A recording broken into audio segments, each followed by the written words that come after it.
The winter gala of Thornmere Palace was supposed to be a grand celebration of aristocratic elegance, a night where the elite pack members displayed their wealth under the glow of 1,000 floating candles. Instead, it became the moment Lyra Vance's entire world shattered. She kept her head bowed as she knelt on the freezing white marble of the grand ballroom. The ambient heat from the massive stone hearths did not reach this close to the floor. Down here there was only the biting winter chill seeping through her thin linen dress and the sticky, spreading pool of spilled vintage red wine.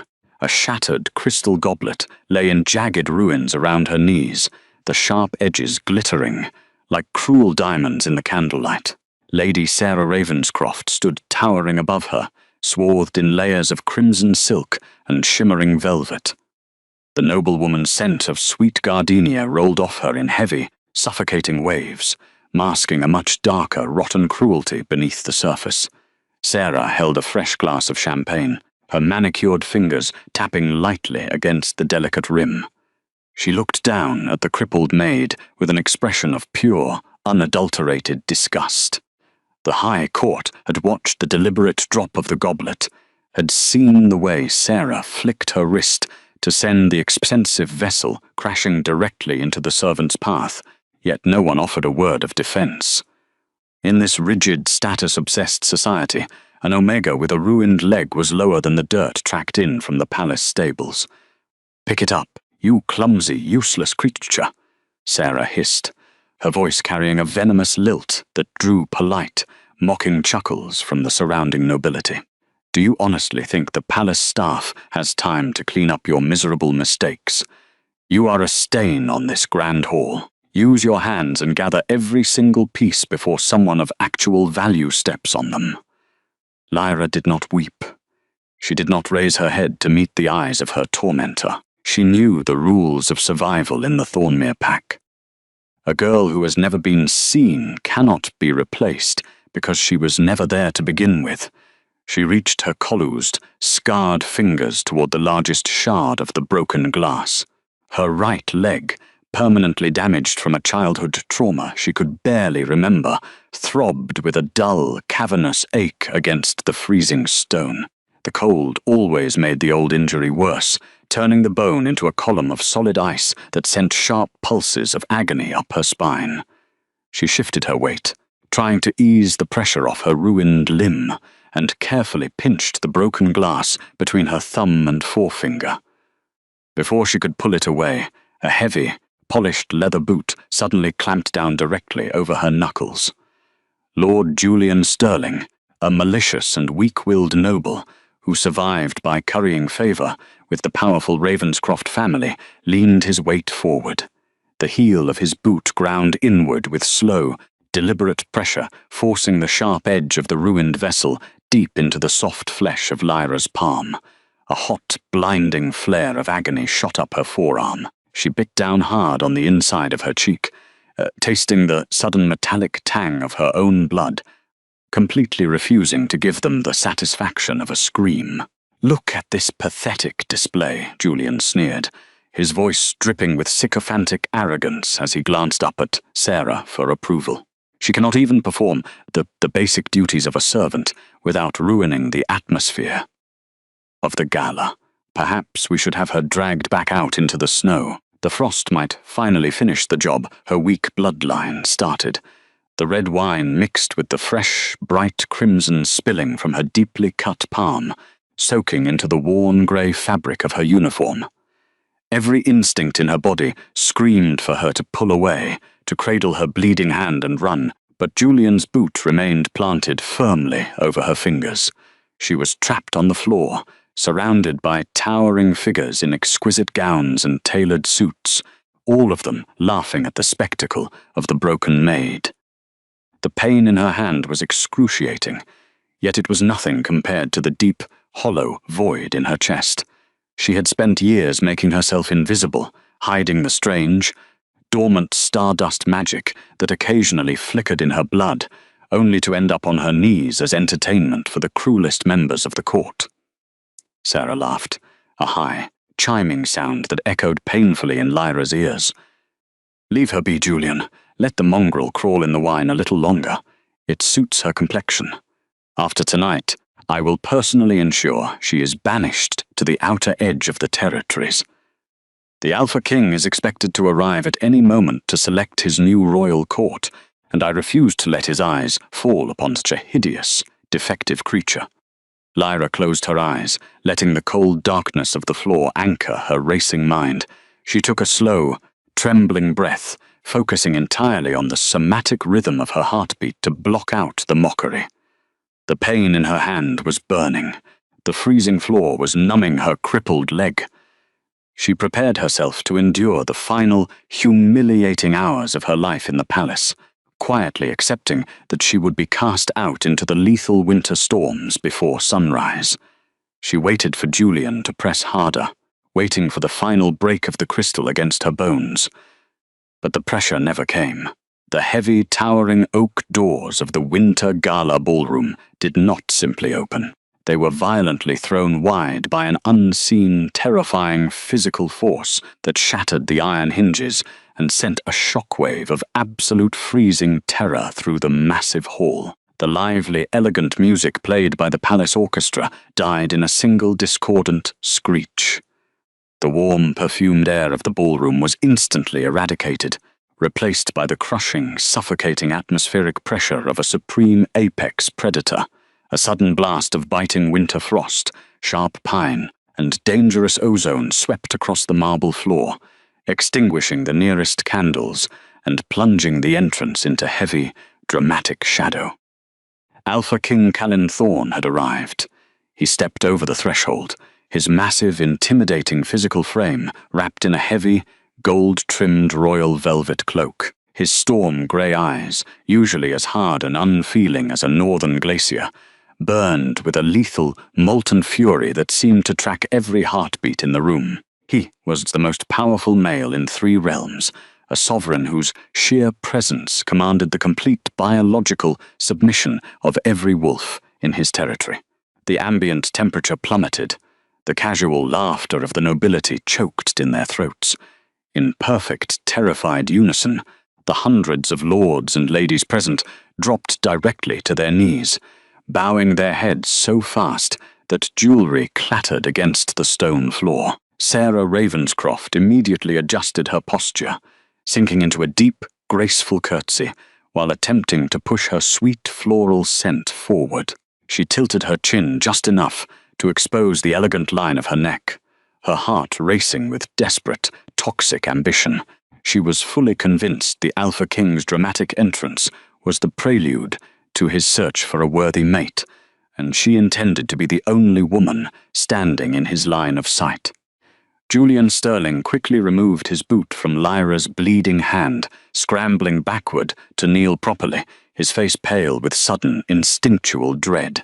Callan did not even glance at the bowing high nobles. He did not acknowledge the desperate, cloying scent of Lady Sarah or the trembling submission of Lord Julian. He walked straight down the center of the grand hall, his heavy boots echoing like thunder against the marble. The crowd parted frantically, scrambling out of his path as though his very shadow would burn them. He bypassed the silk gowns, the glittering jewels, and the arrogant faces of the council members. His singular, predatory focus was locked entirely on the small, shivering figure crumpled on the floor in the center of the room. Lyra kept her head tucked down, cradling her bleeding, glass-embedded hand against her chest. Her crippled leg throbbed violently, but a new, entirely different sensation was suddenly overtaking her body. Beneath the frayed fabric of her sleeve, on the delicate skin of her inner wrist, a hidden crescent-claiming mark began to burn. It was not the cold, stinging pain of the winter floor, but a sudden, searing heat, like liquid gold being poured directly into her veins. The fated mate bond, dormant and silent for her entire life, was suddenly screaming into existence. The burning sensation spiked so intensely that she let out a quiet, involuntary gasp, her fingers twitching against the cuts in her palm. Callan stopped walking.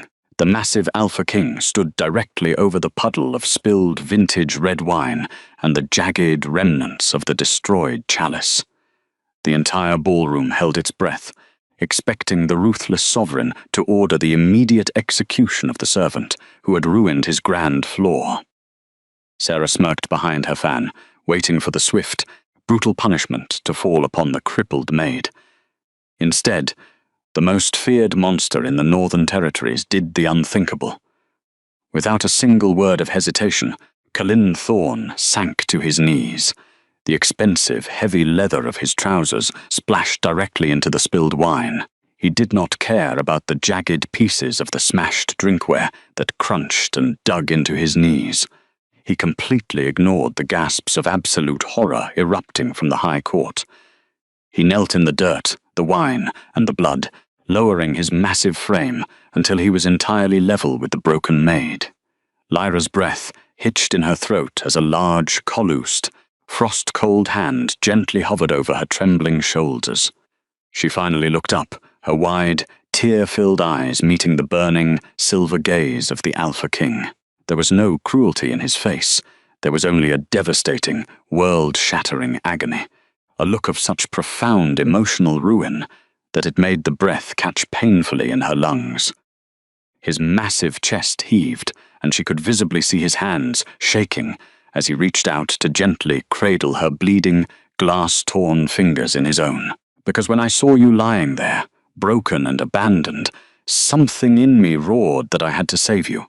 Even if saving you destroys me, Cullen whispered, his voice incredibly deep, rough, and trembling with a raw vulnerability that defied every legend ever told about his cruelty.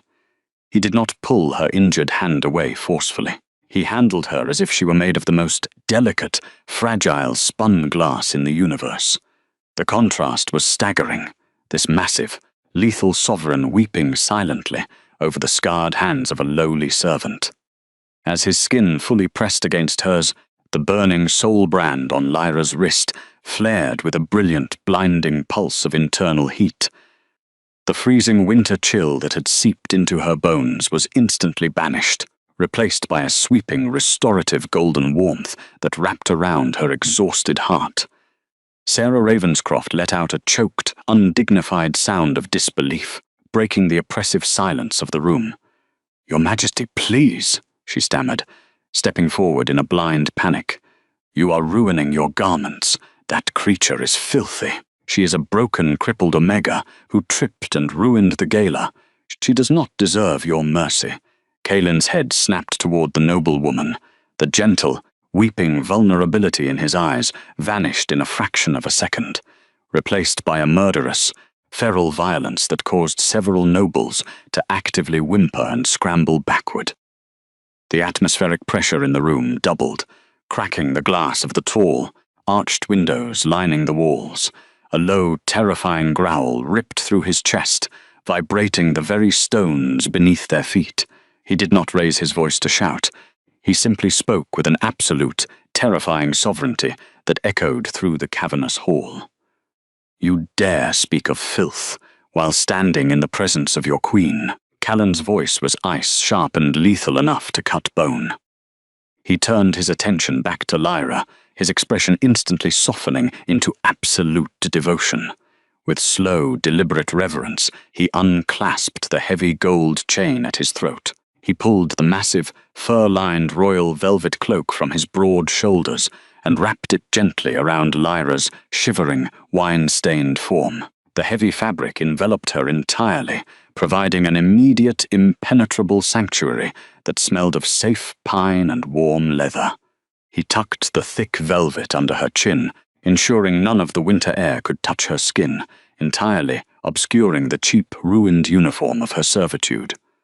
Lyra stared at him, her mind completely unable to process the absolute reversal of her reality. Minutes ago, she was waiting to die in the snow. Now, the Alpha King of Thornmere was kneeling in a puddle of wine at her feet, publicly claiming her before the very monsters who had tormented her. The stardust magic buried deep within her bloodline pulsed in rhythm with his heartbeat, recognizing the ancient, undeniable truth of their predestined union. She pulled the edges of the royal velvet cloak tighter around herself, her bleeding hand staining the rich, dark fabric, completely unaware of the absolute devastation the king was about to unleash upon the arrogant nobility who had dared to make her bleed. The royal velvet cloak was a heavy, suffocating fortress of warmth, completely isolating Lyra from the freezing air of the winter gala. Callan Thorne did not stand up immediately. He remained on his knees in the spilled red wine, his massive chest rising and falling with slow, deliberate breaths as he ensured the thick fabric was securely tucked around her trembling shoulders. The grand ballroom was entirely paralyzed. Hundreds of elite werewolves, the highest-ranking nobles in the Thornmere pack, knelt in absolute silence, too terrified to even breathe loud enough to draw his attention. Lyra's ruined right leg throbbed with a dull, cavernous ache, the sudden shift in temperature causing the damaged bone to violently protest the movement. She winced, a tiny, fractured sound escaping her lips. It was barely a whisper, a noise that should have been entirely swallowed by the cavernous, echoing space of the grand hall. But to the Alpha King, it was louder than a thunderclap. His turbulent gaze darkened with a renewed surge of feral protectiveness.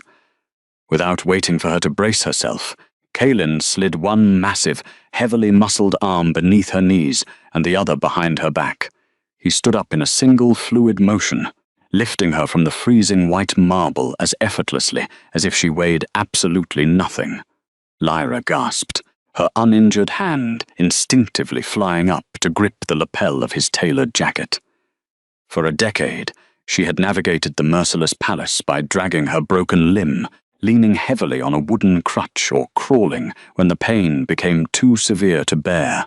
No one had ever carried her. No one had ever spared her the physical agony of movement. Now, she was suspended high above the sticky puddle of spilled vintage wine, completely cradled against the solid, unyielding heat of the most powerful male in 3 realms. The physical contrast was staggering. Her small, frail frame, battered and wrapped tightly in his oversized cloak, felt impossibly secure against the broad, impenetrable expanse of his chest.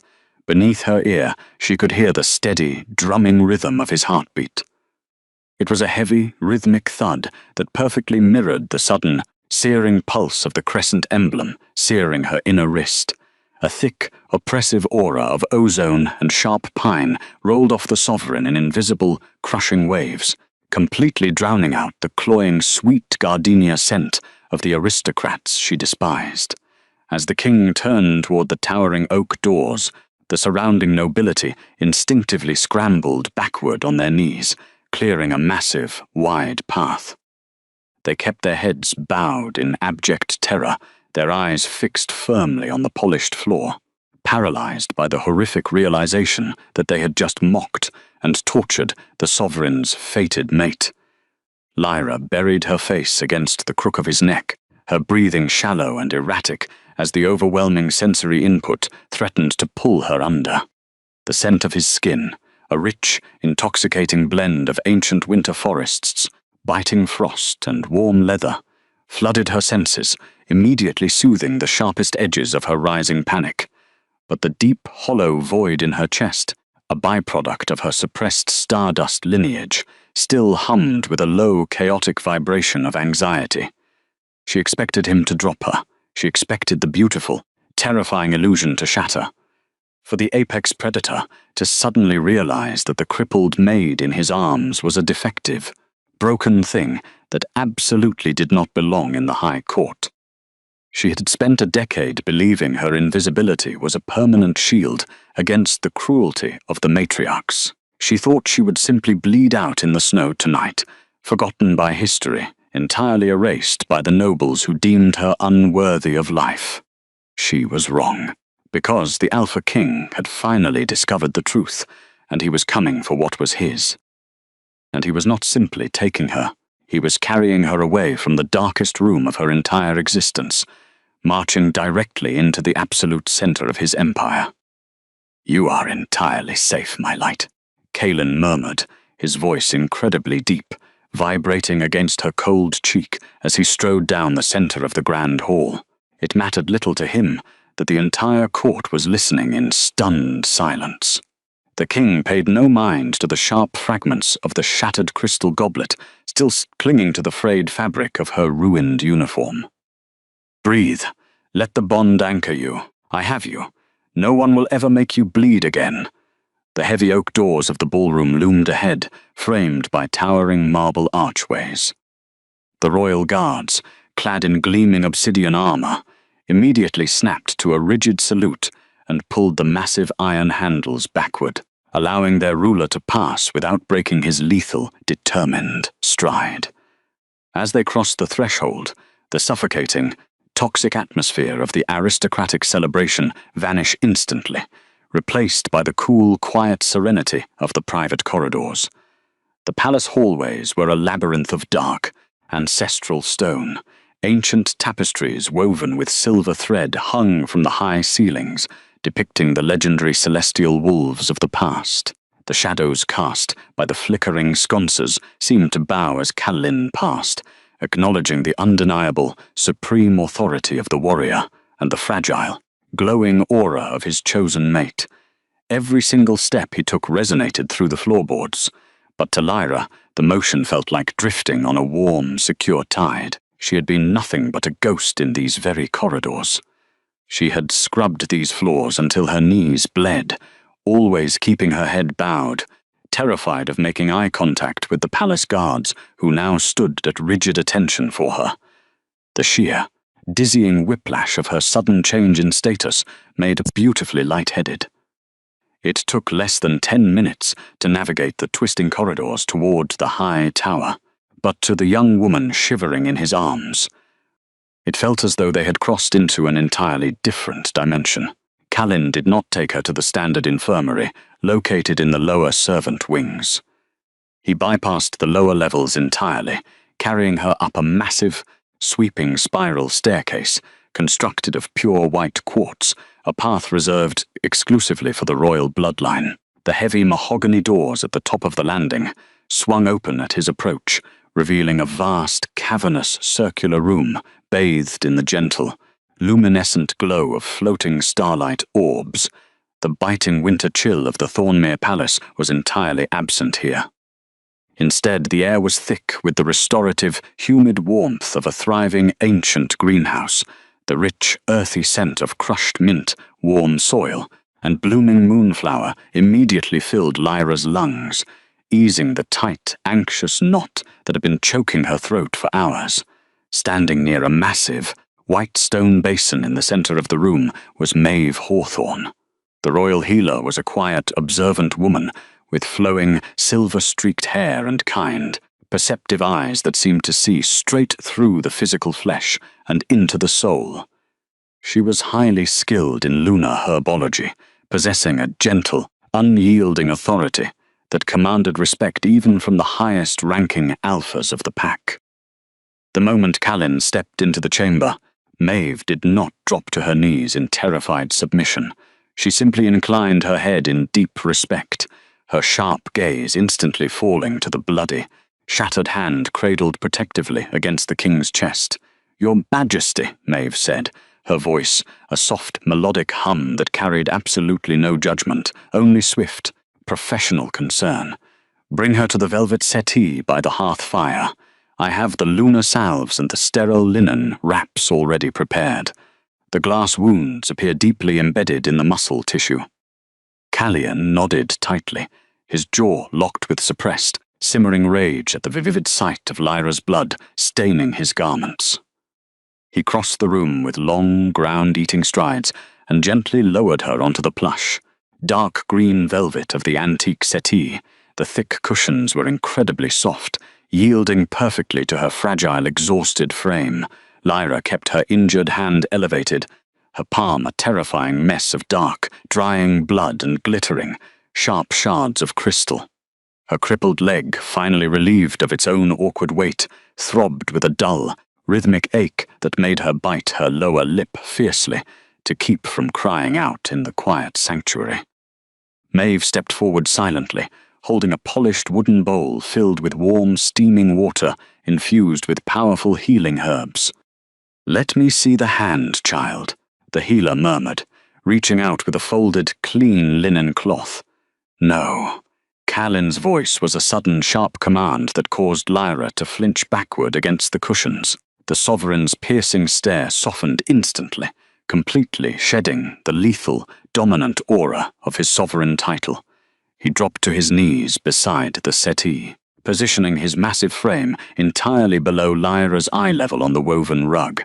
It was an act of supreme, unthinkable vulnerability, an open, physical declaration that in this room the lowly maid held the ultimate authority over the apex predator. "I will do it," Callan said softly. His burning gaze locked intensely onto Lyra's face, silently begging for her permission to cross the boundary. "I will not let another soul cause you pain tonight.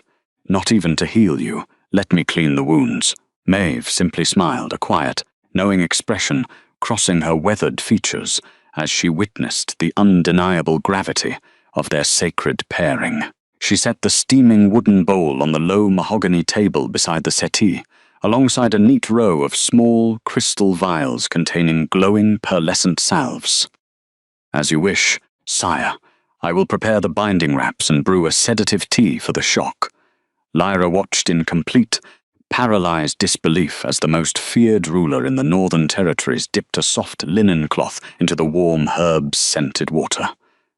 Caelan Thorne, a ruthless warrior whose massive hands were built for wielding heavy broadswords and breaking the necks of enemy alphas, reached out and gently cradled her bleeding, collused fingers. His touch was incredibly light, a feather-soft, hesitant caress that completely contradicted his intimidating physical frame. He began to wash the sticky, drying blood from her palm, moving with an excruciating, deliberate tenderness. Every single time the warm, damp cloth brushed against a raw cut, Lyra's breath hitched in her chest, and every single time she made a sound of discomfort.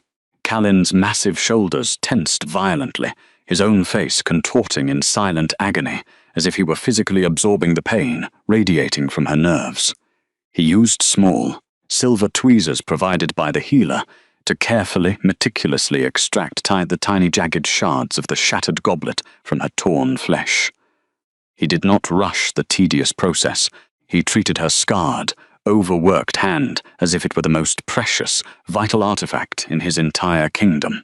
The stark somatic contrast was completely overwhelming to her shattered nervous system.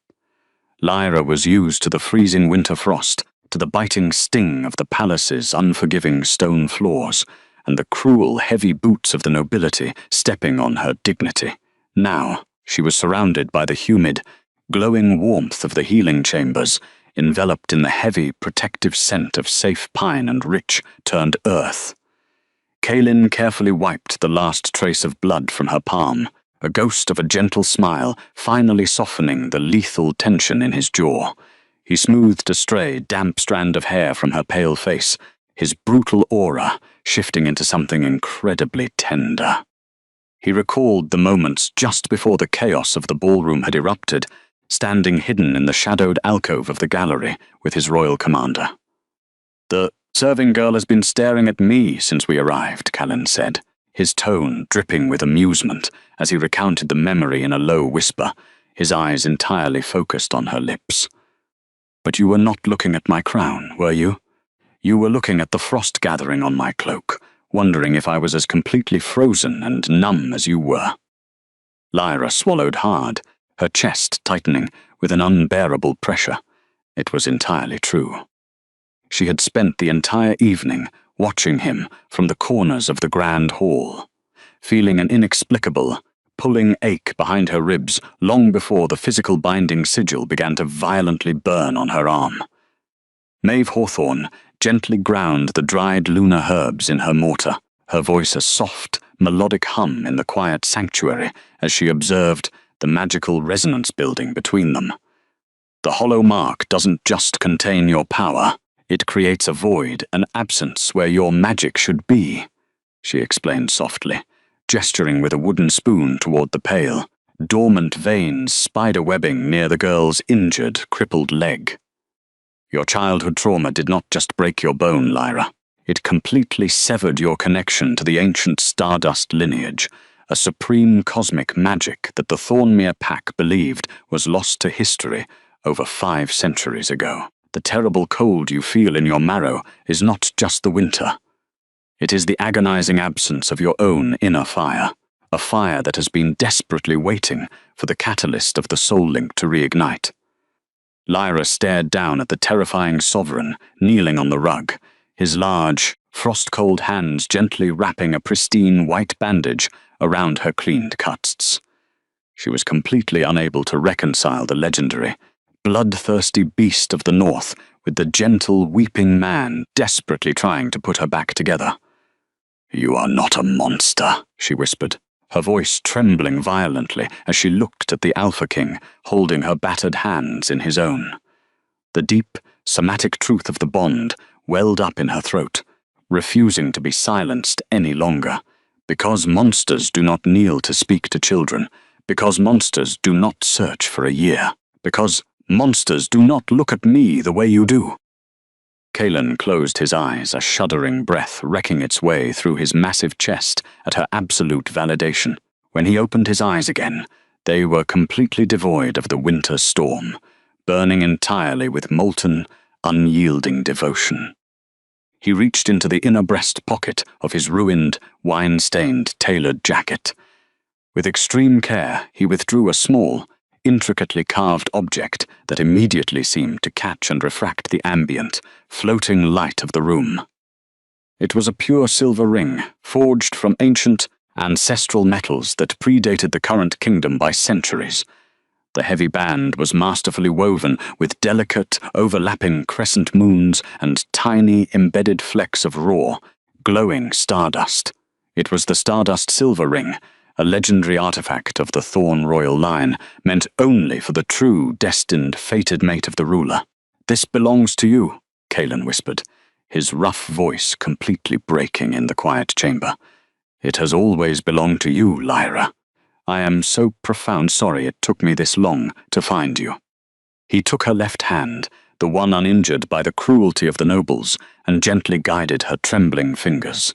With slow, absolute, breathless reverence, Kalen slid the pure silver ring onto her ring finger. The exact moment the cold, ancient metal settled against her bare skin, the world simply stopped. The pure silver felt shockingly freezing for a fraction of a second, before it rapidly absorbed her body heat and began to vibrate with a low, celestial hum. A massive concussive wave of pure elemental magic exploded outward from the silver ring, sweeping rapidly up her arm and colliding violently with the burning claiming mark on her wrist. Lyra gasped loudly, her spine arching off the velvet settee as a brilliant, blinding beacon of silver stardust magic ignited deeply beneath her skin. The cavernous, freezing ache in her chest, the terrible, echoing void that had haunted her for a decade of servitude, was instantly flooded with a rushing, molten warmth. The ancient magic traveled rapidly down her spine, pooling heavily into her ruined right leg like a river of liquid sunlight. The sensation was violently overwhelming. Deadened nerves that had not fired in 10 years suddenly flared to life with a fierce, prickling heat. The twisted, scarred muscle tissue surrounding her knee began to physically relax, elongating and untangling as the golden warmth saturated the damaged cells. For the very first time since she was a brutally injured child, the column of solid ice inside her bone began to rapidly thaw. The sharp, debilitating pulses of agony that had defined her every waking moment were completely and permanently washed away, replaced by a deep, vibrating resonance that felt exactly like standing in the absolute center of a high summer sunbeam. The dormant, stardust magic flared outward, wrapping her entire body in a soothing, ethereal, glowing aura that brightly illuminated the dark corners of the royal healing chamber. Kalen remained firmly on his knees, his massive hands trembling uncontrollably as he held onto her waist, completely anchoring her physical body through the overwhelming, cosmic surge of her awakening ancient power.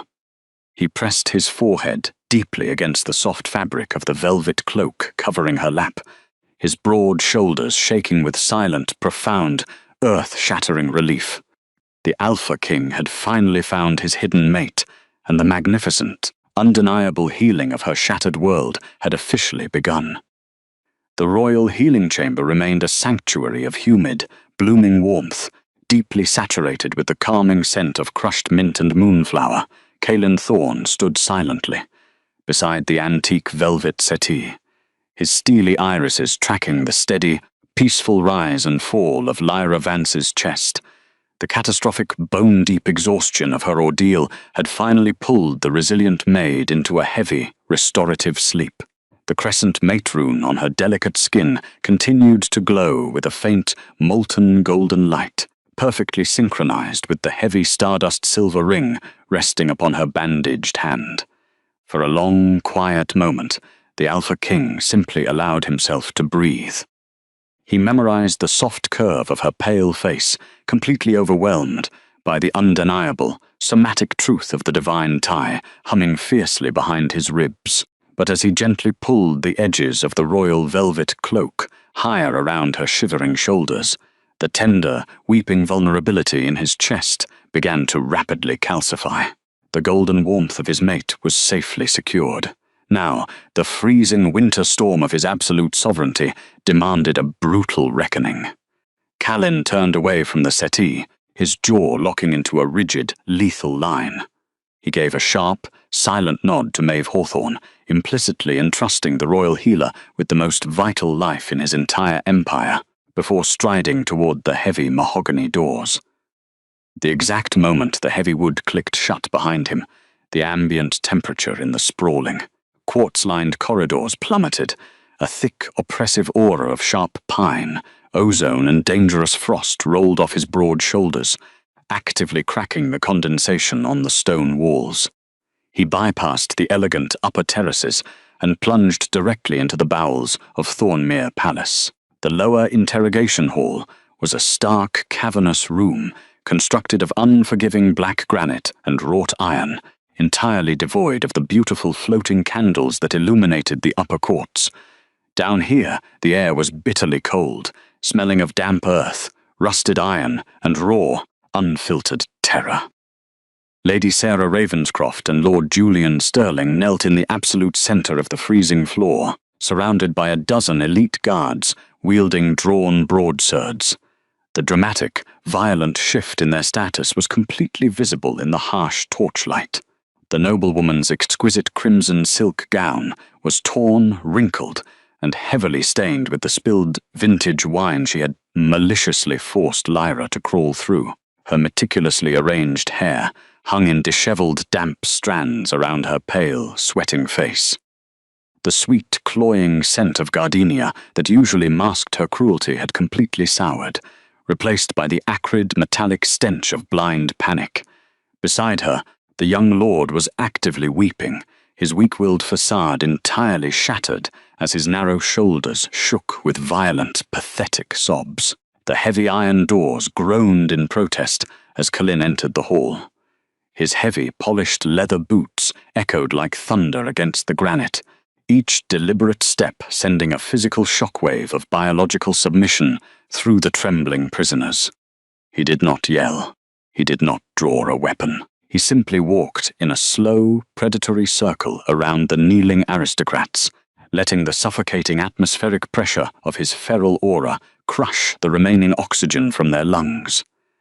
"Your Majesty, please?" Sarah stammered, her voice cracking as she desperately attempted to leverage her aristocratic standing. She tilted her chin up, her eyes wide with toxic, frantic manipulation. "This is a terrible misunderstanding." The servant. The girl was entirely clumsy. She ruined the elegance of the gala. "My family has served the Thornmere Pack for over 3 centuries. We provide the northern armies, we fund the border patrols. You cannot possibly believe that a broken, defective Omega is truly your fated equal. She is nothing but a lowly maid." Callan moved faster than the human eye could track. A terrifying, animalistic growl ripped through his massive chest, vibrating the solid stone floor so violently that dust rained from the ceiling. He reached down and closed his massive, frost-cold hand entirely around the collar of her crimson gown, violently hauling her upward until she was forced to stand on her tiptoes. The sudden, lethal proximity choked the final, insulting word permanently from her throat. "Do not dare speak of my mate with that foul tongue," Kalen whispered, his voice incredibly deep, rough and dripping with absolute glacial ice. "You forced my queen to crawl on her hands and knees. You deliberately ground shattered crystal into her flesh. You mocked her suffering in my hall, under my roof. With a sharp, brutal motion, the Alpha King grabbed the heavy silver raven crest, pinned to the bodice of her silk gown. The intricate metal insignia was the ultimate pride of the Ravenscroft lineage, a symbol of extreme wealth and historically untouchable political immunity. He ripped it clean off the fabric, taking a large swath of the expensive crimson silk with it. He threw the crumpled piece of silver onto the freezing floor and crushed it entirely beneath the heel of his heavy boot, grinding the metal against the granite until it was nothing but deformed, useless scrap. Sarah shrieked in absolute horror as the physical representation of her entire privileged existence was effortlessly destroyed. Callan turned his burning, intense stare to Julian. The trembling man did not even try to defend himself. He simply curled forward, pressing his sweaty forehead against the freezing stone in total, humiliating surrender. Callan did not bother to lift him. He simply reached down and violently tore the Sterling family crest from the Lord's tailored jacket, dropping it carelessly beside the ruined silver raven. "Your wealth is confiscated.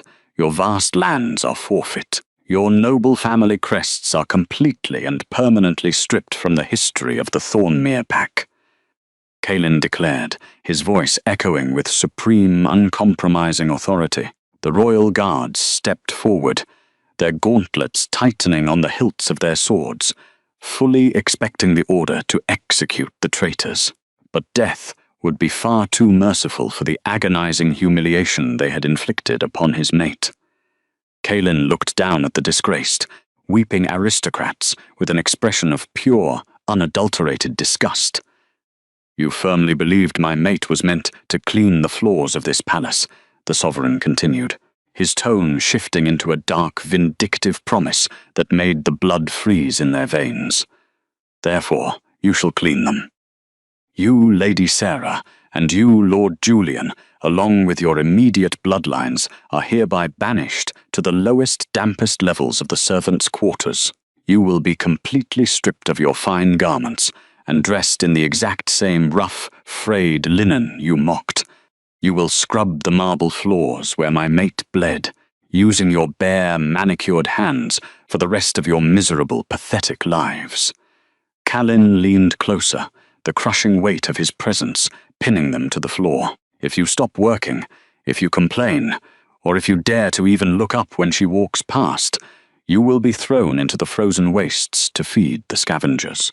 Sarah collapsed back onto her knees, a wail of absolute, devastating despair tearing violently from her throat.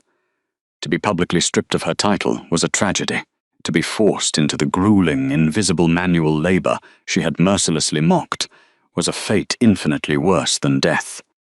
Julian vomited onto the granite floor, completely broken by the horrific reality of his new, inescapable nightmare. The elite royal guards, men hardened by years of brutal border wars, did not show a single ounce of pity for the weeping aristocrats. They recognized the absolute justice in their king's decree. Without a word, they stepped forward and hauled the ruined nobles off the freezing granite floor by the scruff of their torn garments. The prisoners' pathetic, wailing cries echoed down the dark, damp corridors as they were dragged away toward the soot-stained levels of the palace, permanently erasing their elite status from the High Court. Callan did not spare them another glance. He turned his broad back on the empty hall and strode out. The iron doors slammed shut behind him with a deafening finality, sealing their fate. The poetic absolute justice was finalized. The highest members of the court had been permanently reduced to the dirt beneath Lyra's feet, and there would be absolutely zero room for their redemption. The transition of time within the high tower was marked quietly by the shifting light filtering through the tall, arched windows of the royal healing chamber. The pale, biting winter morning sun cast long, brilliant golden rays across the plush velvet settee, illuminating the dancing dust motes in the humid air. Lyra opened her eyes slowly, blinking against the gentle, luminescent glow of the magical orb still floating near the ceiling. For the very first time in a decade, she did not wake up to the brutal, biting chill of the drafty servant quarters. She did not feel the immediate sharp pulse of agony shooting up her spine the moment her mind achieved consciousness. Instead, she was cocooned in a thick, luxurious layer of profound warmth. She shifted her weight against the dark green cushions, her breath hitching in pure, instinctual anticipation of the familiar debilitating pain in her ruined right leg. But the pain did not arrive. The deep, cavernous ache that had haunted her every waking movement was entirely gone. In its place was a rushing, vibrant warmth, a steady, golden river of ancient stardust magic that continued to pulse outward from the pure silver ring, resting securely on her left hand. The solid, agonizing column of ice inside her bone had completely melted away, leaving her muscles relaxed, elongated, and humming with a sudden, impossible vitality. Carefully, the young woman pushed the heavy cloak aside and sat up. Her bandaged right hand throbbed slightly, but the deep cuts were already knitting together beneath the pristine white linen, heavily accelerated by the powerful lunar salves and the restorative heat of their destined connection. She looked across the quiet, humid sanctuary. Leaning haphazardly against the far stone wall, looking incredibly pathetic and small in the grand opulent room, was her wooden staff. It was the crude, splintering crutch she had leaned heavily upon for 10 agonizing years. The handle was worn smooth by the frantic grip of her own corloosed hands, carrying the dark, heavy memories of slipping on frozen courtyard ice, while the palace guards simply walked past her. It was the physical, ever-present anchor of her miserable, crippled existence, a constant reminder that she was considered a defective burden to the pack. Maeve stepped out from the shadows of the extensive herb racks, holding a warm ceramic cup of herbal tea. The royal healer's silver-streaked hair caught the morning sunlight, her perceptive eyes immediately tracking the girl's hesitant gaze toward the splintering wood.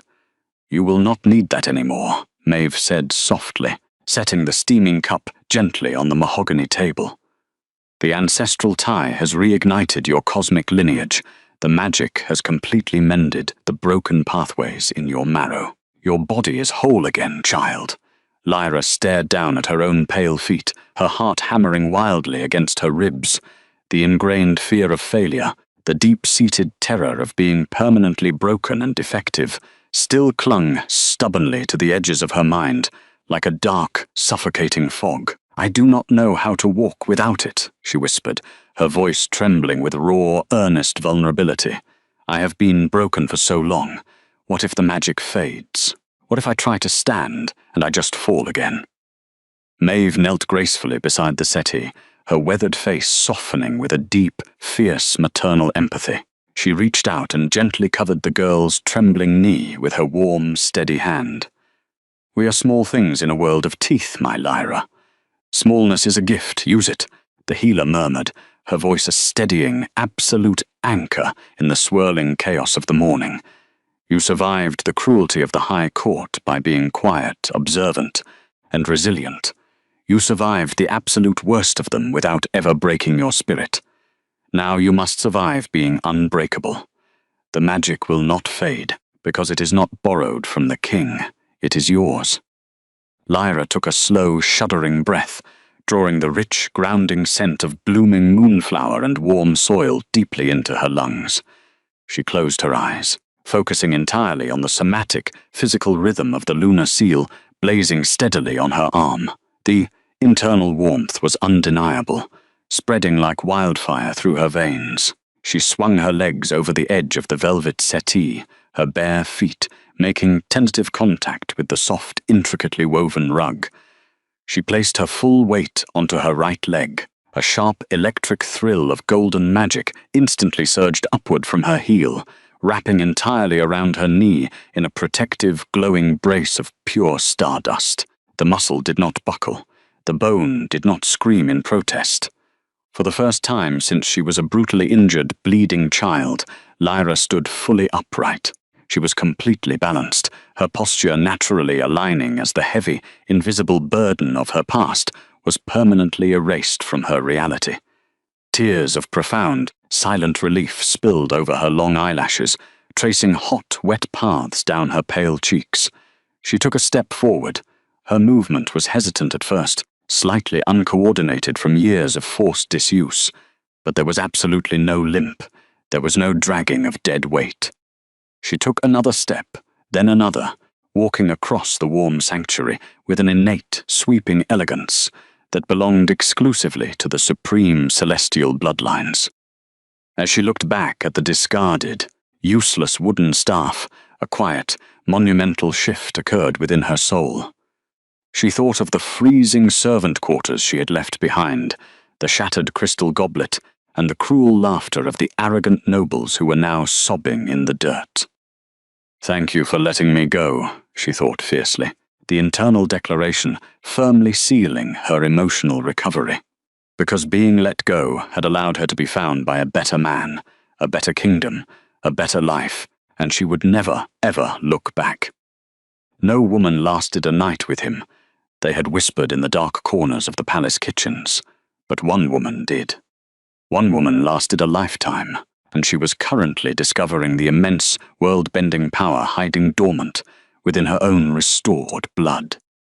However, the absolute sanctuary of the royal healing chambers was entirely isolated from the simmering, toxic political poison rapidly spreading through the rest of the capital. Miles away, in the highest vaulted stone tower of the Grand Council, High Elder Cyrus Abernathy stood rigid beside a massive obsidian war table.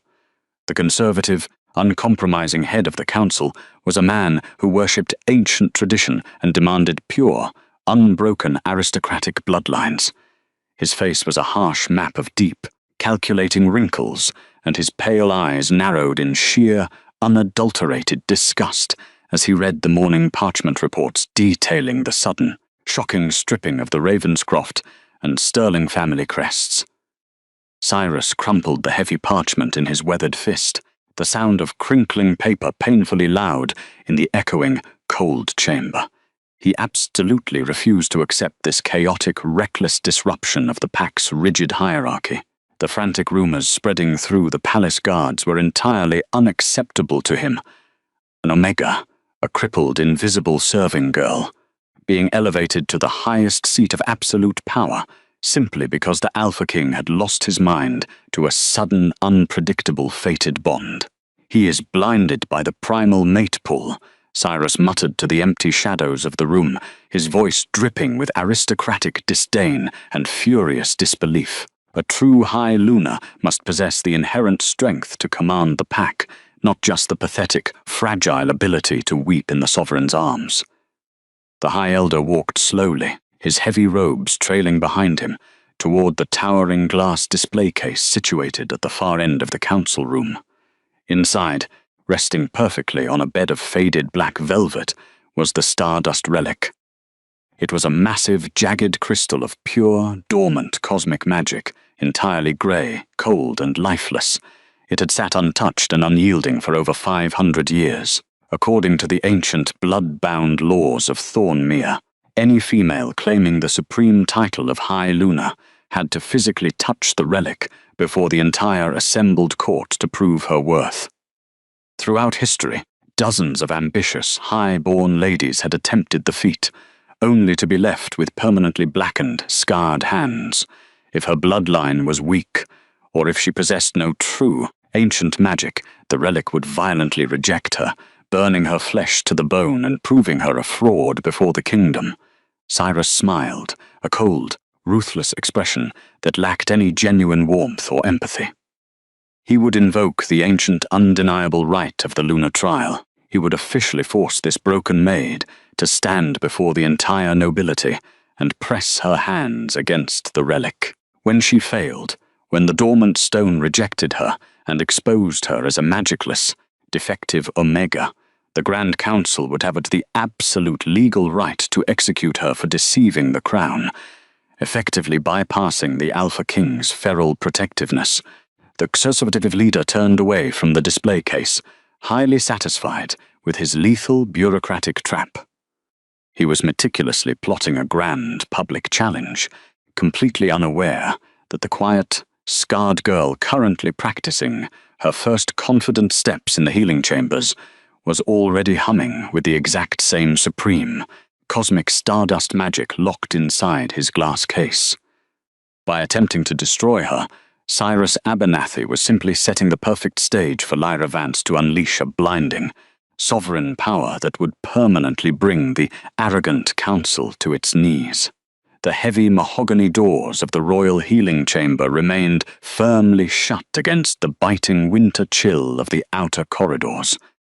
Inside the humid, blooming sanctuary, Lyra Vance stood entirely still before a towering, silver-framed mirror, her storm-colored eyes wide with disbelief. She could not recognize the reflection staring back at her. The frayed, blood-stained linen of her servant's uniform had been burned in the hearth hours ago. In its place, Maeve Hawthorne had draped the young woman in a breathtaking gown of spun midnight blue silk. The fabric was completely unadorned by the heavy, gaudy jewels favored by the High Court, yet it flowed over her delicate frame with the liquid, sweeping elegance of a moonlit river. The soft silk brushed against her bare feet, completely obscuring the profound, miraculous truth of her newly mended body. Lyra shifted her weight, deliberately pressing down on her right heel to test the bone for the 100th time that morning.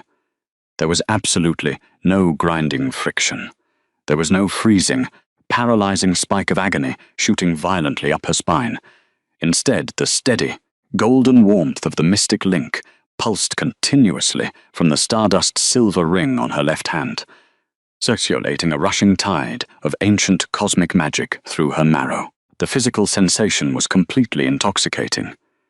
It was a deep, vibrant resonance that made her feel infinitely lighter than air, entirely disconnected from the heavy, dragging misery of the past decade. For the first time in her life, she did not have to hunch her shoulders to brace against impending pain. She stood perfectly straight, her natural posture naturally aligning to reveal a quiet, regal grace that had been buried beneath years of brutal servitude. The destined brand on her inner wrist throbbed with a rhythmic, searing heat, actively communicating the rapidly approaching presence of the Alpha King. The heavy doors swung inward. Callan Thorne stepped into the humid sanctuary, his massive, imposing frame completely filling the entryway. He had shed the ruined, wine-stained garments of the previous night, now clad in the formal, terrifying obsidian armor of the Thornmere Sovereign. A heavy cape of thick, black dire wolf fur spilled over his broad shoulders, secured by thick silver clasps that mirrored the lethal, unyielding frost of his shadowed gaze. He was the apex predator, the undisputed master of the Northern Territories, ready to face the treacherous political waters of his own court. But the exact moment his burning gaze landed on Lyra, the suffocating, atmospheric pressure of his feral aura completely vanished. Callan stopped dead in his tracks, the breath caught violently in his massive chest, a shuddering, entirely visible inhalation that completely betrayed his legendary stoicism. He did not see a broken, crippled maid. He did not see a fragile Omega who needed to be hidden away from the cruelty of the world. He saw the supreme, radiant vessel of a forgotten celestial bloodline, standing proudly in the morning light with a quiet, undeniable strength that absolutely terrified him in its beauty.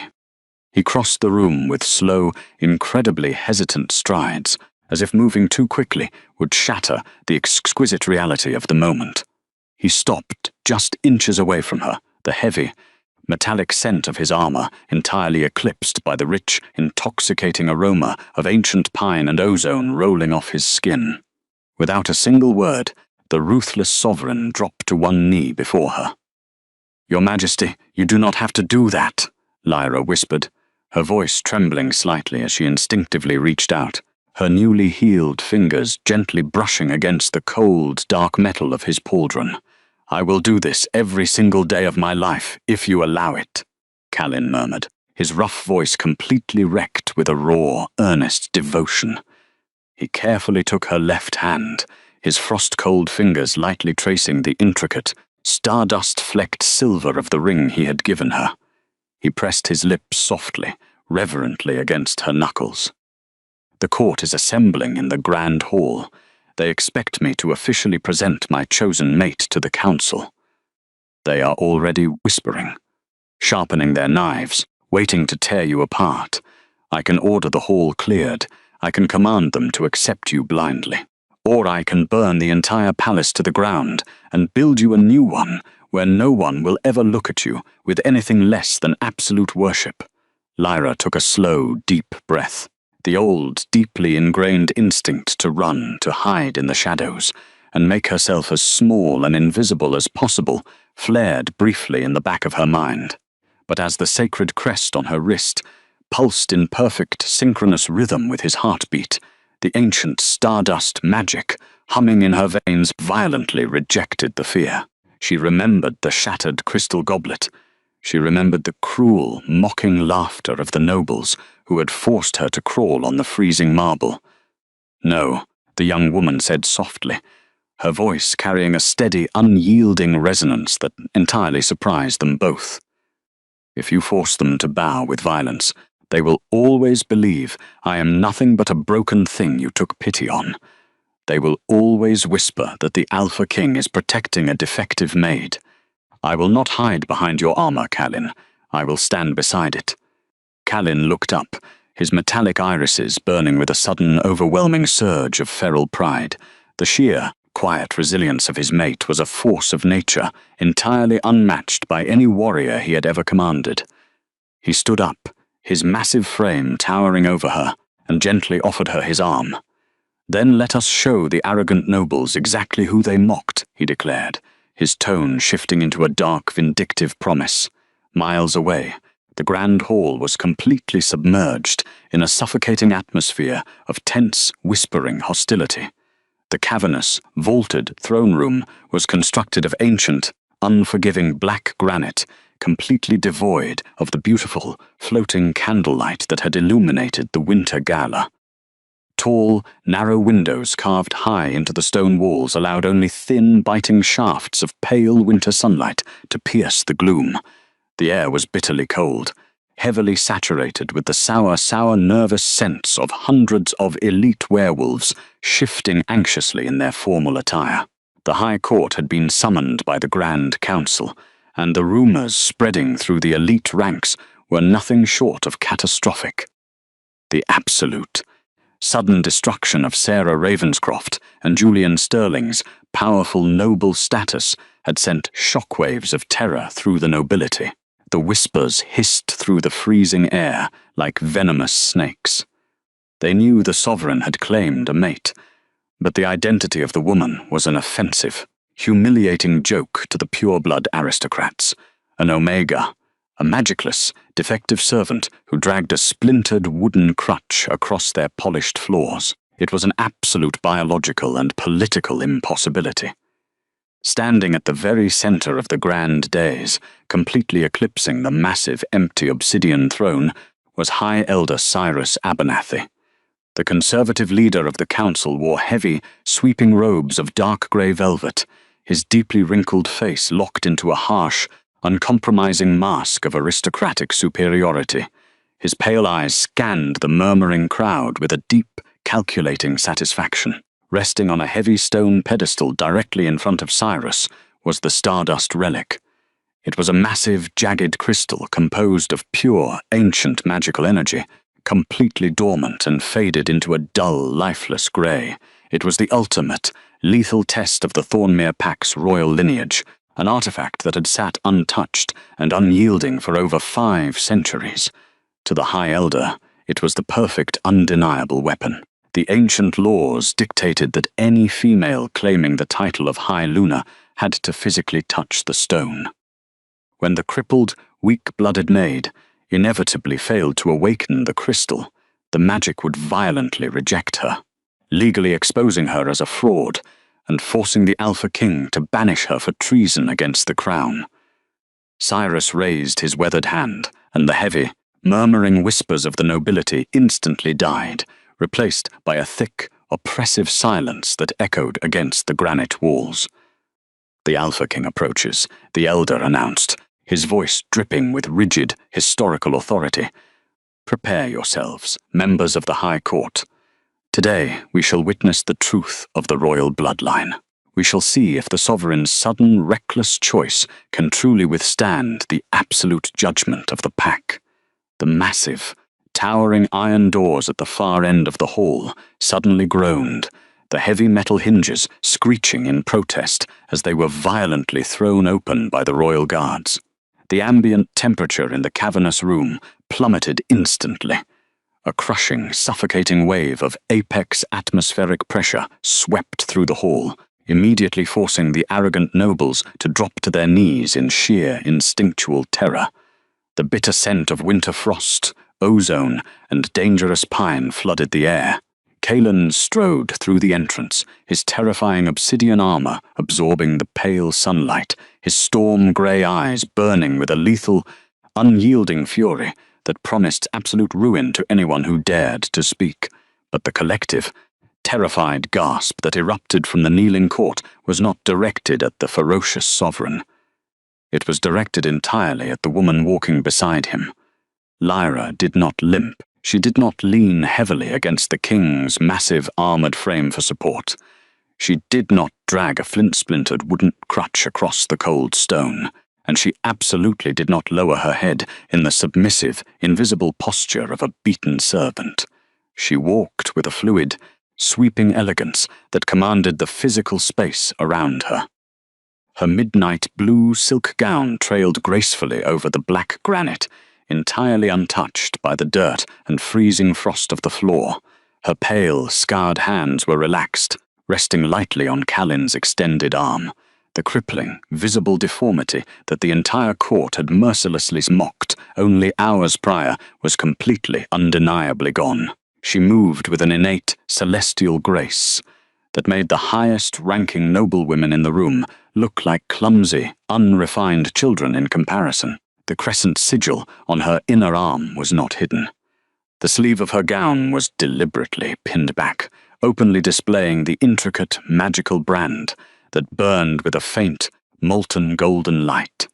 The silver ring on her finger caught the pale sunlight, refracting a blinding, ethereal beam of energy that cut through the gloomy, oppressive atmosphere of the hall. Cyrus Abernathy's pale eyes widened in sheer, unadulterated shock. His calculating, bureaucratic mind completely stalled as he stared at the miraculously healed woman. This was not the pathetic broken Omega he had expected to easily humiliate. The quiet, profound power radiating from her fragile frame felt ancient, heavy, and terrifyingly familiar. Callan escorted Lyra directly to the base of the Grand Day, completely ignoring the stunned, kneeling aristocrats lining the path. He stopped right before the massive stone steps leading to the obsidian throne, his brutal gaze locking onto the High Elder with a silent, lethal warning. "I present to the Grand Council and the High Court of Thornmere, Lyra Vance." Callan's voice boomed through the cavernous hall, the deep, rough resonance vibrating the very stones beneath their feet. "My true fated mate, the supreme vessel of the Celestial Union, and the undisputed High Luna of the Northern Territories." The silence that followed was absolute. No one dared to breathe. The court was completely paralyzed, trapped between the terrifying, feral authority of their king and the impossible, miraculous transformation of the lowest servant in their hierarchy. Cyrus forced his trembling hands to steady themselves. He swallowed hard, his strict adherence to ancient tradition desperately trying to override the sudden, instinctual panic clawing at his throat. He stepped forward, putting himself directly between the Alpha King and the empty obsidian throne. "Your Majesty," the elder began, his voice entirely lacking its previous arrogant certainty, though he forced a tone of rigid, unyielding legal protocol. The ancient laws of the pack are absolute. A predestined pairing is a powerful, sacred occurrence, but it does not automatically grant the supreme political and magical authority of the High Lunar. The position requires more than just the Alpha's favor. It requires the inherent strength of the celestial bloodlines. It requires the blessing of the ancient lineage. Kalin's icy gaze darkened into absolute, murderous pitch. A low, terrifying growl ripped from his chest, causing the elite guards flanking the dais to physically flinch and grip their weapons. You dare question the validity of my mate, Elder. You dare invoke a trial against the woman who holds my soul. I invoke the right of the Stardust Relic, Cyrus shouted, his voice cracking as he pointed a trembling finger at the massive dormant grey crystal resting on the pedestal. If she is truly worthy to rule beside you, if she is not simply a defective Omega masking her weakness with your royal protection, then she must prove it. She must press her bare hands against the sacred stone. If the magic accepts her, the council will bow. If it violently rejects her, she will be exposed as a fraud before the entire kingdom. The High Court gasped collectively. The lunar trial was a legendary, lethal test that had not been invoked in centuries. It was essentially a death sentence for anyone who did not possess the absolute purest strain of ancient magical energy. The arrogant nobles, previously paralyzed by fear, suddenly looked up, a cruel, vindictive spark of hope reigniting in their eyes. They desperately wanted to see the upstart maid destroyed. They wanted to see her fail as the ancient in stone rejected her existence entirely. Kalin completely lost control. The atmospheric pressure in the hall doubled instantly, violently cracking the tall, narrow windows. The Alpha King stepped forward, his massive hand dropping to the hilt of his broadsword, entirely prepared to strike the Elder down for daring to threaten Lyra's life. But before the lethal blade could clear its scabbard, a small, warm, incredibly steady hand pressed firmly against the center of the king's armored chest. Lyra stepped directly in front of the massive, furious beast of the north. The physical contrast was staggering. The small, delicate woman in flowing silk completely halting the murderous momentum of the most dangerous male, in 3 realms with a single, gentle touch. "Do not draw your blade, Kalin," she whispered, her voice a soft, melodic hum that carried absolutely no fear. She looked up into his burning, feral eyes, her own silver-flecked eyes shining with a radiant, absolute serenity. "If you kill him, they will say you did it to protect my weakness. They will say I am nothing but a coward hiding behind a tyrant. I will not let them write that story for us." His chest heaved, his massive frame trembling violently with the sheer effort of restraining his feral protectiveness. "Lyra, you do not have to do this," he pleaded, his voice dropping into a desperate, weeping vulnerability that only she could hear. "The relic is dangerous. It was corrupted centuries ago. I will not let you risk your beautiful hands just to satisfy these arrogant fools." "I am not doing it for them," she replied softly, a gentle, breathtaking smile touching her lips. "I am doing it because I am no longer afraid." Lyra slowly turned away from her fated mate, completely breaking the physical contact that anchored her to his massive strength. She faced the grand day entirely alone. The entire court watched in breathless, morbid fascination as the former crippled maid ascended the stone steps. Her bare feet made absolutely no sound against the black granite. She did not hesitate. She did not tremble.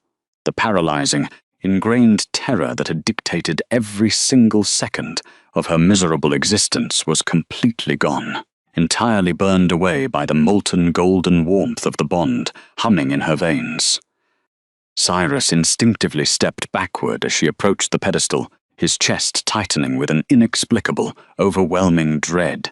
Up close, the young woman did not smell of fear or sweat. She smelled of absolute, crushing cosmic authority, of ozone, blooming moonflowers, and the terrifying, infinite expanse of a starry sky. Lyra stopped directly in front of the massive, jagged grey crystal. The stardust relic was completely dull, its ancient surface looking entirely like a dead, useless rock. She stared at it for a long, quiet moment. She thought of the cruel nobles violently dropping the crystal goblet. She thought of the heavy, polished boot heavily grinding into her bleeding fingers. She thought of the decade she had spent completely invisible, desperately trying to survive in a world that fundamentally believed her smallness was a defect rather than a hidden, quiet strength. A girl who has never been seen cannot be replaced because she was never there to begin with. The old, painful mantra echoed in her mind, but this time it carried absolutely no sting. It was no longer a curse, it was a promise. She had been completely unseen by the arrogant court, which meant they had absolutely no idea what kind of supreme, devastating power had been quietly sleeping right beneath their feet. Without a single moment of hesitation, Lyra raised both of her pale, scarred hands and pressed her bare palms completely flat against the jagged surface of the dormant stone. For a fraction of a second, the cavernous grand hall was completely, terrifyingly silent. Then, the stardust relic violently shattered the stillness. A massive, concussive boom of pure, elemental kinetic energy erupted directly from the center of the ancient crystal.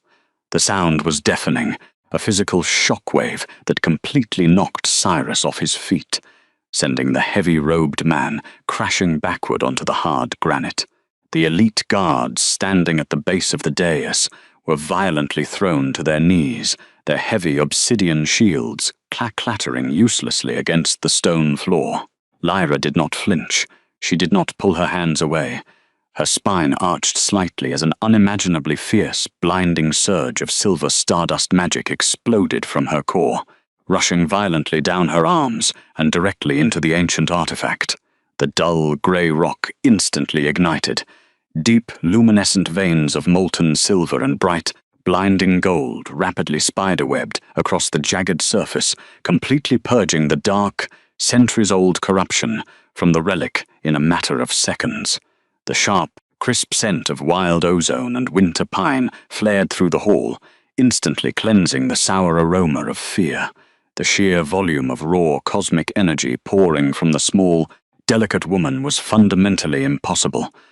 It was a supreme, ancient magic that predated the establishment of the Thornmere Pact itself. The legendary, absolute power of the Sunborn and lunar lineages merged into a single, devastating beacon of sovereign authority. The magic did not just stay contained within the stone. It violently exploded outward in a massive, blinding dome of pure, ethereal silver light. The energy swept across the cavernous throne room, instantly washing over the kneeling, terrified nobility. It was not a destructive force. It did not burn their flesh or crush their bones. Instead, it was an overwhelming, terrifying display of absolute purity. The stardust magic actively stripped away the dark, toxic ambitions in the room, forcing every single werewolf present to feel the sheer crushing weight of their own petty cruelty. As the blinding light reached its absolute peak, the magical energy actively coalesced and physically manifested behind Lyra. The air violently shimmered and tore apart, revealing the towering, translucent, colossal projection of a legendary silver-winged wolf, the massive ethereal beast, the true, undisputed spirit of the ancient High Lunas, raised its heavy head toward the vaulted ceiling and let out a silent, world-bending howl that vibrated through the marrow of every single living creature in the capital. The manifestation was an absolute, undeniable declaration of divine sovereignty. The arrogant nobles, who had spent the entire morning desperately praying for the upstart maid's agonizing downfall, were completely, utterly broken by the impossible display. They threw themselves entirely flat against the freezing granite floor, weeping uncontrollably, begging for mercy from the supreme, terrifying, celestial figure they had maliciously forced to scrub their floors. Cyrus lay trembling violently on his back, his pale eyes wide with absolute, mind-shattering horror as he stared up at the blinding, silver-winged projection guarding the young woman. His rigid, Historical laws had entirely backfired. He had not exposed a fraud. He had officially, publicly awakened a dormant deity. Lyra stood absolutely still at the center of the blinding magical storm, her midnight blue silk gown whipping wildly around her legs. She slowly lowered her hands from the perfectly restored, fiercely glowing relic. She turned to face the weeping, prostrate court, her luminous eyes shining with a radiant, uncompromising golden light. She did not need to raise her voice. The magic actively amplified her quiet, steady words, projecting them directly into the terrified souls of the High Council. "You demanded proof of my worth, High Elder." Lyra's voice echoed through the massive hall, completely devoid of anger, yet carrying a heavy, absolute finality that shattered any remaining illusion of their superiority. "I am Lyra of the ancient Stardust lineage, the true, unbroken vessel of the celestial moon. And you will never, ever question my place beside the Alpha King again." Caelan Thorne stood at the base of the stone steps, his massive chest heaving as he stared up at the breathtaking, supreme ruler of his entire world. The tears of profound, earth-shattering pride freely tracked down his scarred, battle-hardened face. The warrior gave no thought to who saw his vulnerability. The weeping nobles or the completely humiliated council meant absolutely nothing to him. He slowly drew his heavy obsidian broadsword, reversed the lethal blade, and drove the point firmly into the granite floor. Without breaking his burning, devoted gaze from her glowing face, the most powerful male in 3 realms dropped entirely to his knees, publicly, formally, bowing in absolute, uncompromising submission to his queen. The deafening silence that followed the Alpha King's submission was heavier than the ancient black granite of the vaulted ceiling. The colossal projection of the silver-winged wolf slowly dissolved into a gentle rain of pure celestial energy. Each radiant speck of stardust drifted downward, melting flawlessly into the stone floor and instantly eradicating the bitter winter chill that had cursed the throne room for centuries. A restorative heat flooded the cavernous space, entirely replacing the sour scent of aristocratic fear with the crisp aroma of wild pine and blooming moonflowers. Caelan Thorne remained perfectly still on his knees at the base of the dais. The apex predator of the Northern Territories, a ruthless warlord who had slaughtered rival armies without hesitation, kept his head deeply bowed before the fragile woman in the midnight blue silk gown. The heavy obsidian broadsword, buried in the stone beside him, served as a violent monument to his absolute devotion. He was entirely indifferent to the hundreds of elite werewolves watching them in paralyzed shock. The rigid protocols of the High Court were irrelevant to him. He only cared about the steady warmth radiating from the eternal bond, a profound resonance that actively stitched his own heavily scarred soul back together. A few yards away, the conservative leader of the council was violently struggling to comprehend the absolute destruction of his reality. Cyrus Abernathy lay flat on his back, his heavy velvet robes completely soaked in cold, terrified sweat. His pale eyes were wide, dilated with a primal terror that bypassed his cultivated aristocratic arrogance. He had meticulously plotted to expose a defective Omega to the lethal judgment of the ancient laws. Instead, it became the moment the High Elder's entire archaic world shattered into meaningless dust. The ancient man forced his trembling hands to press against the freezing granite. His joints screamed in agonizing protest as he desperately attempted to push his aged body upright.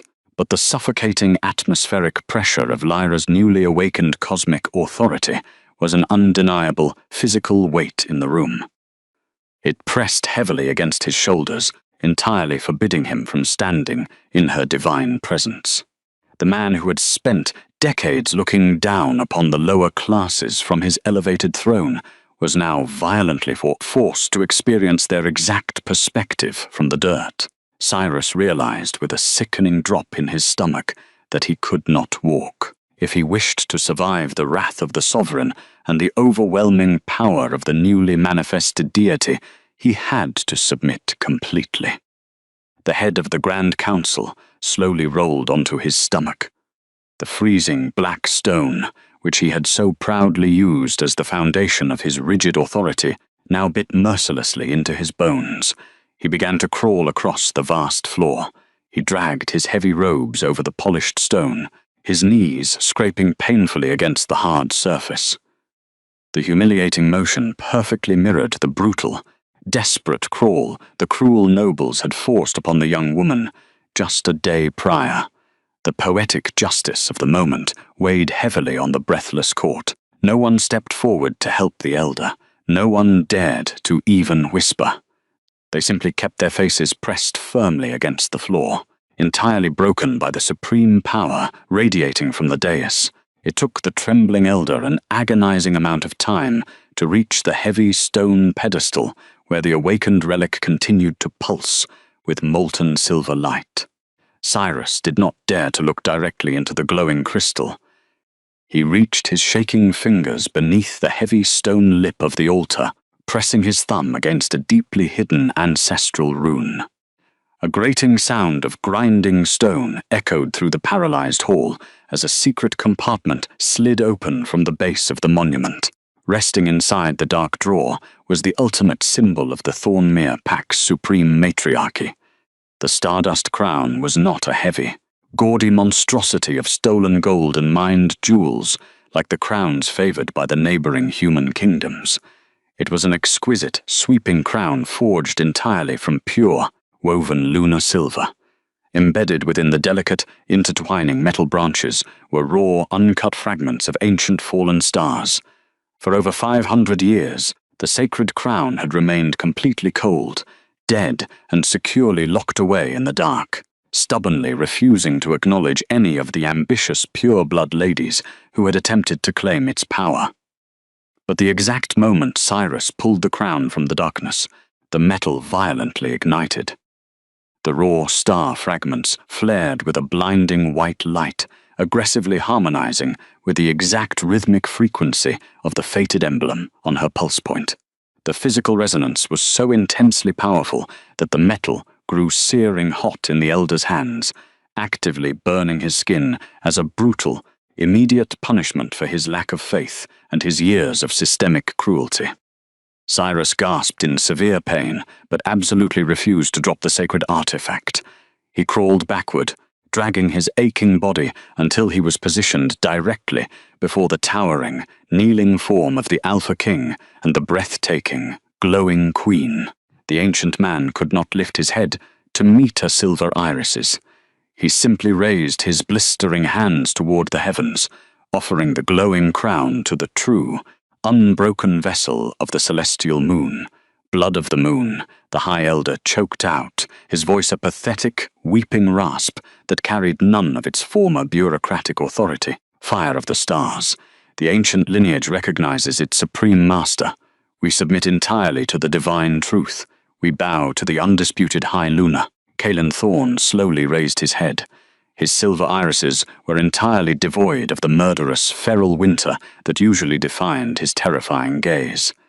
They were incredibly soft, shining with a devastating, profound pride that made the breath catch painfully in Lyra's throat.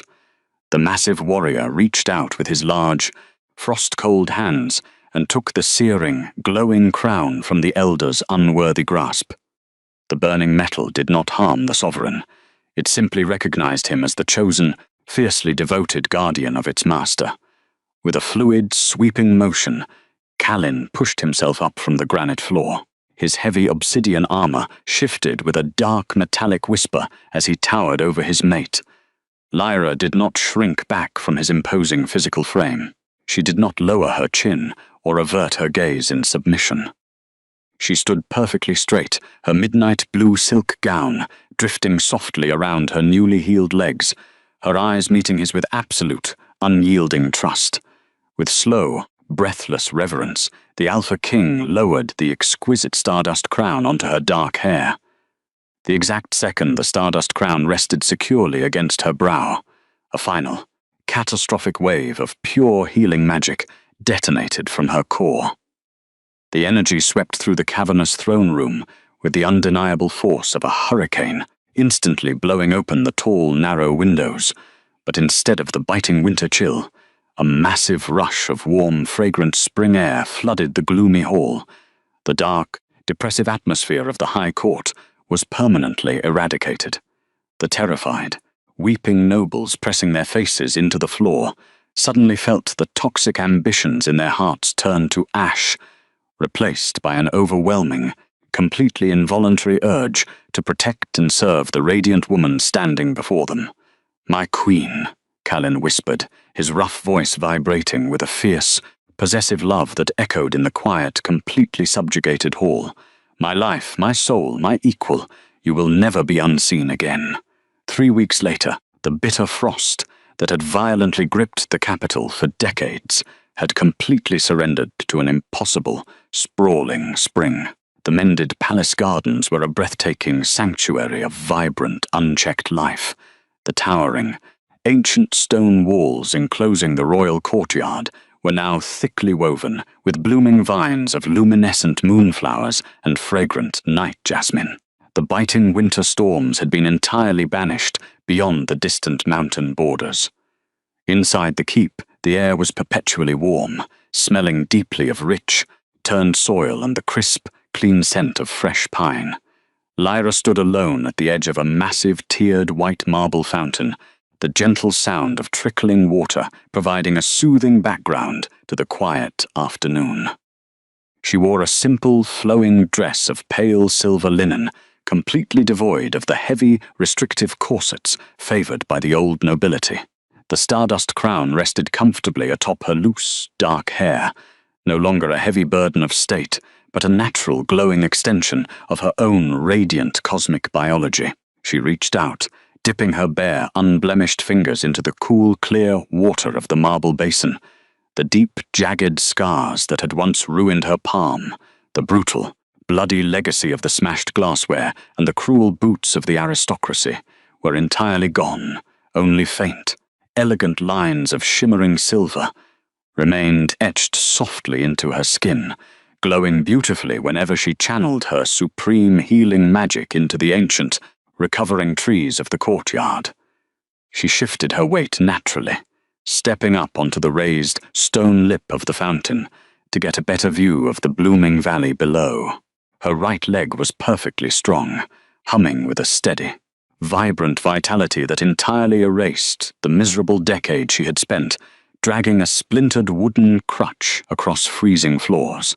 The paralyzing ache of her childhood trauma had been permanently washed away by the molten golden warmth of their sacred connection.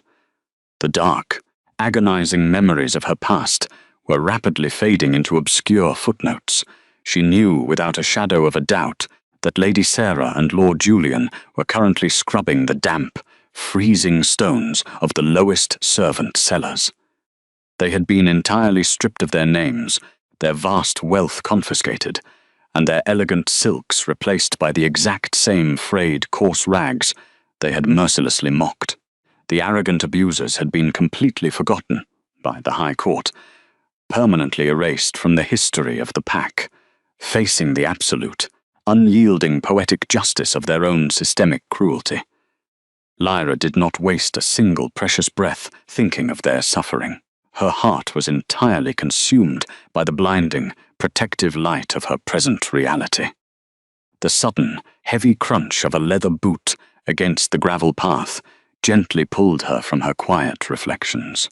The atmospheric pressure in the blooming garden shifted immediately, wrapping her in a thick, intoxicating blanket of safe, warm ozone. The fated emblem on her pulse point throbbed with a sudden, searing heat, answering the deep biological call of its master before she even turned around. Caelan Thorne emerged from the archway of trailing, flowering vines. The sovereign had shed his terrifying obsidian armor and his heavy dire wolf furs. He wore a simple, loosely tailored white linen shirt and dark trousers, his massive, battle-hardened frame looking impossibly relaxed in the golden afternoon sunlight. The lethal, glacial winter storm that used to define his sharp features had been entirely melted away, replaced by a devastating, open devotion that he reserved exclusively for her eyes. He closed the distance between them with slow, deliberate, ground-eating strides. He did not say a single word as he stepped up directly behind her, wrapping his massive, heavily muscled arms securely around her waist. He pulled her back flush against his broad chest, burying his face deep into the crook of her neck. The deep, rumbling vibration of his steady heartbeat transferred directly through his chest and into her spine, providing an absolute, impenetrable physical sanctuary that grounded her racing mind. Lyra leaned back into his embrace, a soft, breathless sigh escaping her lips as she rested her head against his wide shoulder. The sheer, overwhelming contrast of her life still managed to catch her off guard. The most feared, ruthless monster in the Northern Territories was currently holding her, as if she were the most delicate, vital center of the entire universe. The Council has finally finished drafting the new border treaties.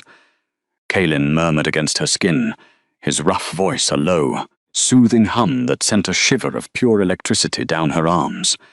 Cyrus Abernathy did not utter a single word of protest. The old man practically wept with profound gratitude when I simply permitted him to remain in the room. You have completely terrified them into becoming decent, functioning leaders. My light. Lyra smiled, turning slightly in his strong arms to face him. She reached up, her small, healed hands gently framing his scarred, rugged jawline. I did not terrify them. Kalin. I simply showed them that absolute power does not have to be cruel to be unyielding. The ancient magic is meant to mend the world, not crush it beneath an iron boot. Kaelin closed his eyes, leaning heavily into her gentle, warm touch. He turned his head slightly, pressing a long, impossibly tender kiss into the center of her silver-lined palm. He traced the smooth skin of her wrist directly over the fiercely glowing crescent, claiming mark that bound their souls together for eternity. When I first saw you kneeling in the spilled wine, broken and bleeding, the Alpha King whispered, opening his metallic eyes to meet her gaze with raw, earnest vulnerability. I swore to the ancestors that I would tear the entire kingdom apart to avenge your pain. I was fully prepared to burn this palace to ash and build a fortress of solid ice to keep you safe from the world. He slowly dropped to one knee on the gravel path, completely ignoring the dirt and the small stones. He looked up at her, the supreme ruler of the empire willingly, joyfully kneeling in the quiet sunlight. But you did not need a fortress, and you certainly did not need an angry beast, Kaelin continued, his hands gently resting on her waist. You needed a partner, you needed an equal. Find someone who makes you want to be better, he murmured against her skin, worth fighting for. The ancient texts were right, but they did not explain the sheer magnitude of the truth. You did not just mend my broken soul, Lyra. You taught me how to be a sovereign worthy of your infinite grace. Lyra stepped forward, her heart swelling with an agonizingly beautiful, overwhelming love that entirely eclipsed the dark void of her past. She reached down and took his large, calloused hands, gently but firmly pulling the massive warlord back to his feet. You will not kneel to me in the dirt, the newly crowned queen said softly, her voice carrying a deep, resonant authority that commanded the very wind in the garden to still. You will stand beside me, always. We rule this kingdom together, Kalin, not from above it, and not from below it. Kaelin's breath hitched, a sudden, fierce rush of possessive pride sweeping through his massive frame. He wrapped his arms around her, pulling her completely flush against his chest, and lowered his head. His mouth crashed over hers in a deep, consuming kiss that tasted of wild ozone, dark honey and absolute, uncompromising loyalty. The soul brand on her arm flared like a miniature sun, the somatic heat of the divine tether merging their ancient magics into a single, unbreakable, cosmic tether. The thawing of the Northern Territories, the elders would recount for generations to come, was not brought by the shifting of the spring sun, nor by the drawing of heavy broadswords. It was brought by a crippled, invisible maid who refused to be broken, and a terrifying beast who learned to unconditionally surrender to her light. Lyra Vance, the outcast Omega who was once considered a defective burden to society, rested her head against the steady chest of her fated mate and looked out over the sprawling, vibrant empire. She had survived the freezing darkness of the lowest depths. She had unleashed the dormant, supreme power of the heavens to claim her rightful throne. And as the warm, golden light of the afternoon sun bathed the mended palace gardens, she finally understood the deepest truth of her long, agonizing journey. Small things mend the world, she thought, pulling the heavy, protective warmth of Callan's love tightly around her soul. The biggest forces, the cruelest nobles, and the sharpest boots could only break things. It was the quiet, resilient, and unbreakable acts of silent grace that truly possessed the power to bring even kings to their knees, and she would never, ever look back.